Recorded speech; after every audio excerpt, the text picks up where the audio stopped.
अंबरनाथमध्ये अवैधपणे भारतात वास्तव्याला असलेल्या 9 बांगलादेशींना बेड्या ठोकण्यात पोलिसांना यश आले। अंबरनाथ पश्चिम पोलिसांनी ही कारवाई केल्याचं पाहायला मिळतंय। अंबरनाथ पश्चिमेच्या सर्वोदय नगर परिसरामधील सृष्टी हिल सोसायटीमध्ये मागील 4 वर्षांपासून हे 9 बांगलादेशी अवैधपणे राहत होते।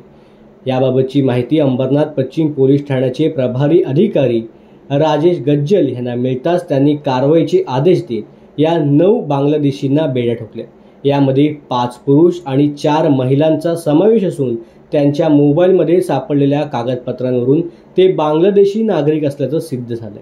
दरम्यान 4 वर्षांपासून ते घुसखोर अंबरनाथमध्ये अवैधपणे वास्तव्याला असतानाही अंबरनाथ पोलिसांना मात्र याची माहिती कशी नव्हती असा प्रश्न नागरिकांमध्ये उपस्थित केला जातोय।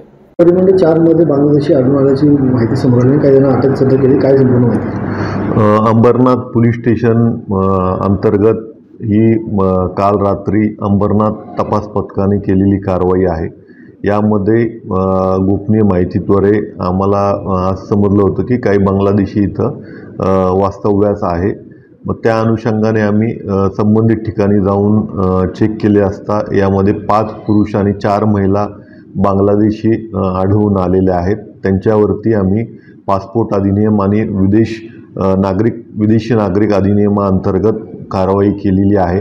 आज रोजी माननीय न्यायालयासमोर संबंधितांना अटक करून आम्ही हजर केलेला आहे।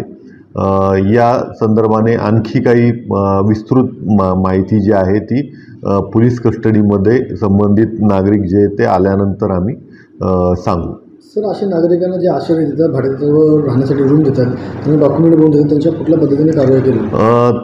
आम्ही एक स्टँडिंग ऑर्डर काढलेली आहे की कोणत्याही नागरिकांना रूम भाड्याने देताना त्यांचं पूर्ण जे KYC आहे ते संबंधित पोलीस स्टेशनला कळवणे बंधनकारक आहे। परंतु काही नागरिक ही माहिती जी आहे ती लपवून ठेवून पोलीस स्टेशनला ही माहिती देत नाहीत। त्या अनुषंगाने संबंधित अधिनियमाअंतर्गत त्यांच्यावरती कारवाई करण्यात येईल।